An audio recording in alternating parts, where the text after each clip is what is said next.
Speaking of 4K. 4K. Jeff Gerstmann. Hello. You guys did a good old scoop yesterday. Yes, Monday. yesterday. Yeah. I was on the bus reading it. Austin Walker reporting on a bunch of stuff that came out of, I mean, there was rumors around GDC. There was a lot of people. Yeah. There was Kaz McDonald hearing people talk in line about this PlayStation 4.5. Yeah. And then you guys got a lot more substantial information. Yeah. We ended up getting a hold of the specs for the unit and some of the it's developer-focused documentation on the Neo, which is the code name for the upgraded. I want to meet who is coming up with Sony's code names.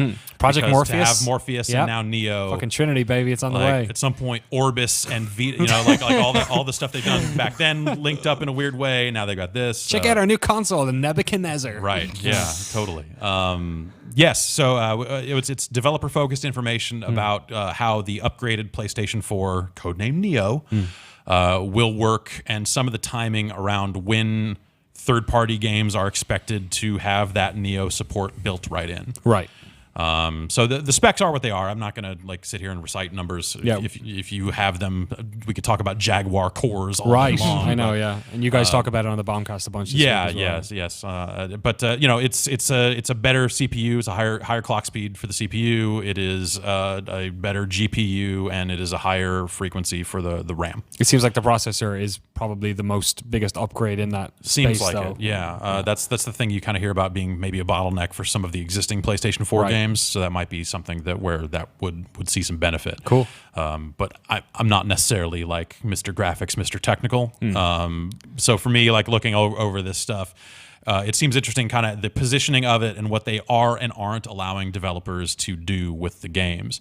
So there will be no Neo exclusive games. Right. And the documentation straight up says that. Yeah. So, yeah. This will be an upgraded version of the PlayStation 4. It will play your existing games.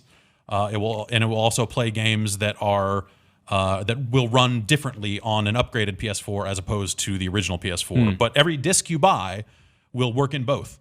So developers will have to kind of come up with two versions of the specs. Yeah. And the Neo is kind of built for 4K. At least the display resolution. It'll have a scaler that it can output to 4K TVs.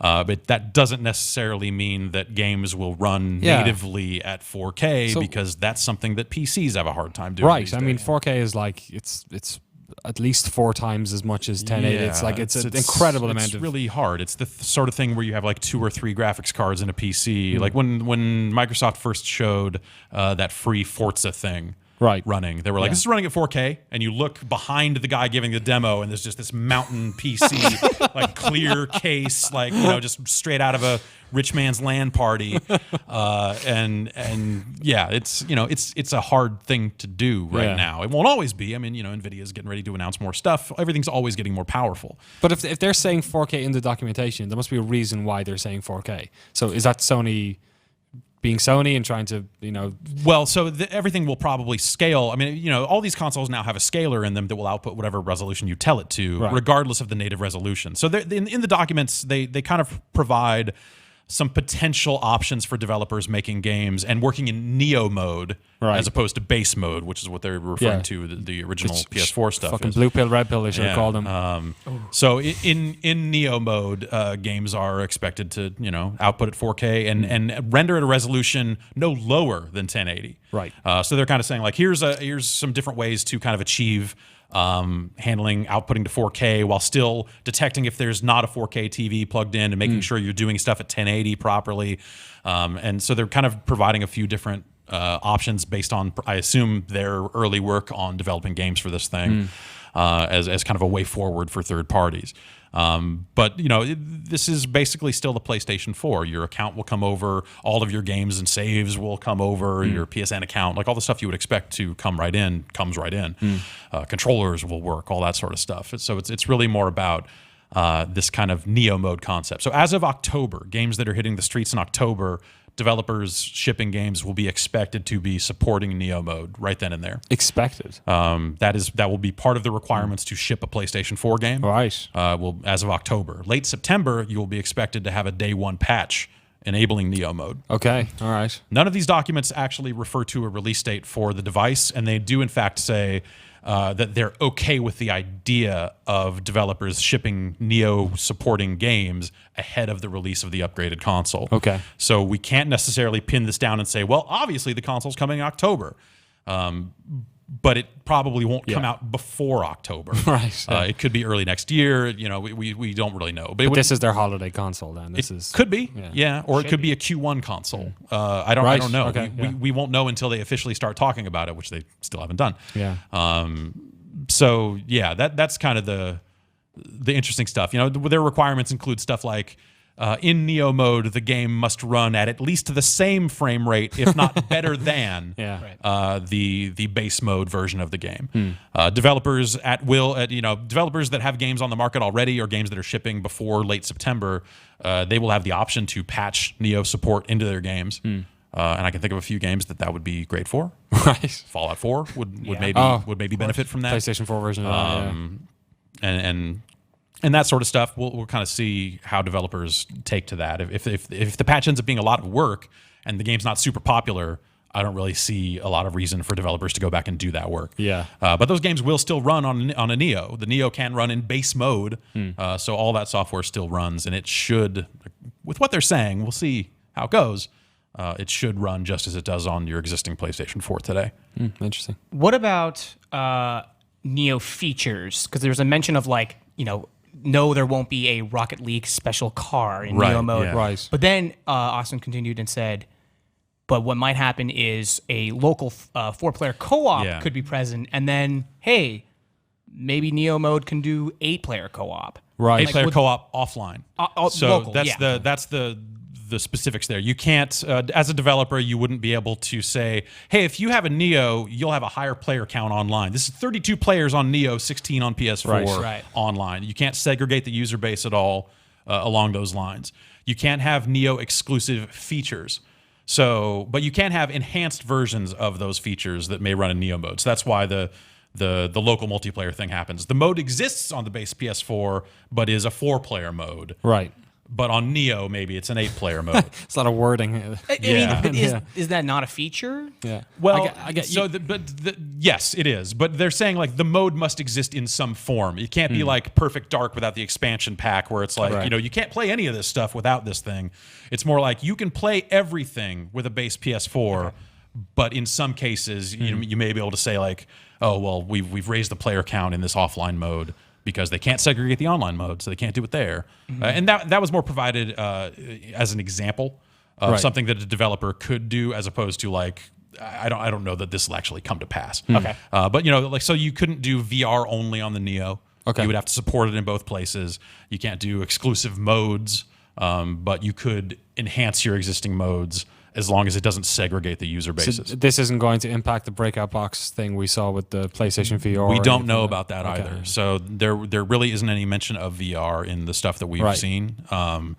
So I would think that they would build that breakout box into the console at this point, but maybe that's a cost thing that they just don't want to do and all that sort of stuff. Yeah. That remains to be seen. But that breakout box, there's no real power in that thing for games. It's just kind of necessary for the VR stuff to work. So one way or the other, it kind of doesn't matter. It would just be more of a convenience thing, the same way that if you tried to hook a Kinect up to a launch 360, you had to use external power, whereas the later 360s just had the Kinect port right on it. Yeah. So it seems like it'd be sort of like that difference. It sounds from what you were talking about that they're ticking all the right boxes, that they're doing right by the current consumers, but also upgrading this other one. Yeah. But is there an argument to be said that if they took the shackles off a little bit when it comes to the older people who already own a PlayStation 4, and I'm a PlayStation 4 owner myself, whose PlayStation 4 literally broke over the weekend or last week. Oh, bummer. So this was like, now you're in a tough spot. Right. What do you do? If they were to care less about current owners, then they could really do something with this one. Does it feel like it's a little bit tame? This feels like these are the mandates today, and these are the mandates for launch. Right. And I think what happens 2 years from now, what happens a year from now, will depend on what the makeup of consoles in the marketplace is. If a bunch of these Neos sell to the point where that's the dominant version of the console, then maybe in a year, maybe in 2 years, they go all right, we're gonna relax some of these restrictions, and Yeah. you can maybe push further into Neo exclusive territory. I mean, they did that with it was the Xbox with the arcade version, where originally the hard drive on that you like needed to. Eventually, all it takes with Microsoft with stuff like that, all it took was a first party game getting waived on one of the common things. So every time a Halo would come out and do something that other third party games were not allowed to do, every third party would go like, well, you did it for them, Right. so we're doing it now, and they would go, okay. So I we'll see how that stuff goes, but I think it makes sense for out of the gate to not alienate existing consumers. But I do agree that it seems like if they didn't have that restriction, maybe you could lean into the power a little bit more and get a little bit more out of it. But at the same time, these numbers are higher, but I don't know that they're like world crushingly high. You're not going to like take your built PC and throw it out a window and go like, now I got a Neo. But yeah, I don't know. It's a weird spot, and I think that all of video games is in a really weird territory. Yeah. Between this happening, with everything Microsoft's trying to do, pushing onto the PC in weird ways that aren't always great. Yeah.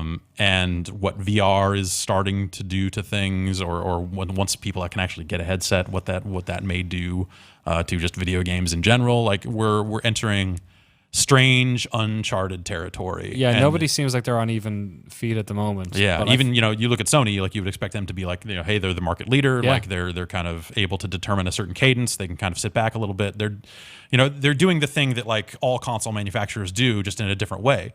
They're getting to this point where, hey, we found ways to make the existing console in a more inexpensive way, but instead of like turning that into pure profit for them by just retooling their internals, they're going like, well, as part of that process, we can actually make it more powerful. So why don't we do that too? That's a massive twist to knife in Microsoft's back, though, right? Like, what does somebody coming up this Christmas? Somebody wants to buy a console and they, for whatever reason, haven't picked one up this late in the game, but this deep in, like Xbox One becomes a much more difficult proposition. I think so too, but we don't know what Microsoft is up to yet. Right. Like Phil Spencer back at their spring showcase not that long ago was kind of alluding to the idea of an upgradable console.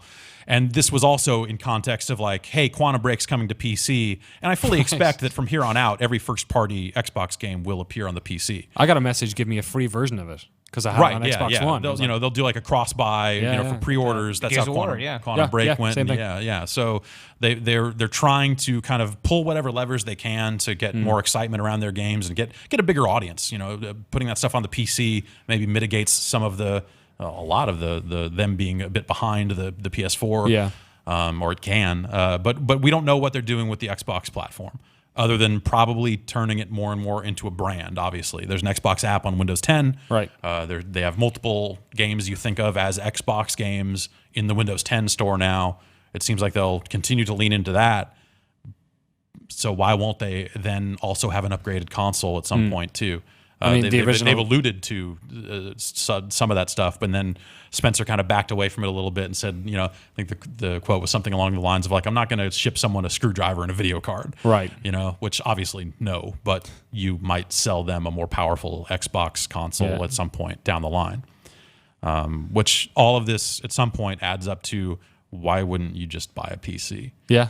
That's exactly how I've been thinking about everything. Like they're certainly more expensive to build if you don't have one today. But if you're the reasons to have a console and not to have a PC, which existed 10 years ago, don't exist anymore. Yeah. Like all the big console games are coming out in PC. Yeah, definitely. So much of the features, third party stuff is everywhere. Quality of life stuff is so much better on PC than there ever was before. Yeah. There's less like bullshit when it comes to hardware than there ever was before. I mean, there's still bullshit, but like it's not the same. With the way Steam is being run, those games go on sale a lot. Yeah. So it's more expensive up front, but I bet if you're smart about it, it kind of balances out in the end. It's not for everyone. I mean, some people just want to sit down, put a disc in a thing and play, and PCs are still not that. Go get a Steam box and tell me if it's that. That's not even that. It's not a good feeling. Like PC, I have one at home, and I plan on upgrading that soon, but you throw in Fallout 4, I got to tone it down all the way, and it's like, this could be better. And I was just playing like a game yesterday on PS4, and now it's like, what I imagine down the road is, man, I wonder how cool or how much better this would be if I had the Neo. Yeah. And that's a very frustrating thing, because that's you buy a console and it lasts you for 5 years. And you're like, cool, everyone's got the same Especially playfield. Imagine someone who bought a PS4 for the first time this week. Yeah.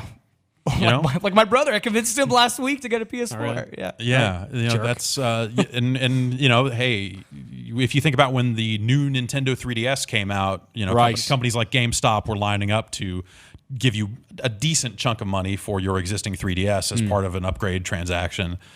You would have to imagine they would be doing something like that. And there's even a potential, you know, case to be made for Sony to try to do some kind of thing for their existing consumer base, but I don't know about that. I mean, the worst thing I can think of right now is that developers come out with like Neo versions of their games, which are like, you know, Fallout 4 Neo version, and it works on the old one too, but we've optimized it so it'll work even better on that. And then trying to sell it instead of patching it. If I were Sony, that would be the first thing I would say. You absolutely cannot do this. We will not allow you to do this. You have to patch your existing game if you're going to sell a Game of the Year edition. No, because they can't afford to. That would anger people. That would be probably a bit over the line. With something that already seems a little shaky. But I'm curious to see what they say about it when they do start talking about all this stuff. And how they attempt to position it, because I think it's an awkward move where you've got the at the high end, is it truly high enough if they have to be hamstrung by the previous console? And if you just bought the previous console, are you going to suddenly start getting 20 frames a second on all your games because everyone's optimizing for Neo first and foremost? It's a weird road to walk down. I kind of understand why they might have chosen to do this, because it's not like the consoles were all that powerful to begin with. They might be getting tapped out. Might not have been able to make it 5 years.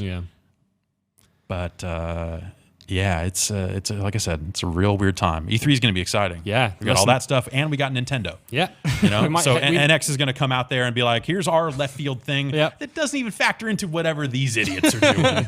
We're our own idiots." You know, like that. It's really exciting. It's crazy. As long as that Mario Maker rumor turns out to be true. As long as there's a new Mario Maker or port of Mario Maker. Annual. They're going to annualize the franchise like they always meant to. This one's got 3 new mushrooms. It's going to be great. Less than 2 months until E3. Exciting times. Who knows how many new consoles we'll be staring down the barrel of in just over 2 months' time. Jeff Gerstmann, thank you so much for coming on. Anytime. People want to hear more about your breaking story on Neo. They can go to Giant Bomb and the Bombcast as well. GiantBomb.com. The podcast is up right now. You could be listening to it right now. You could be.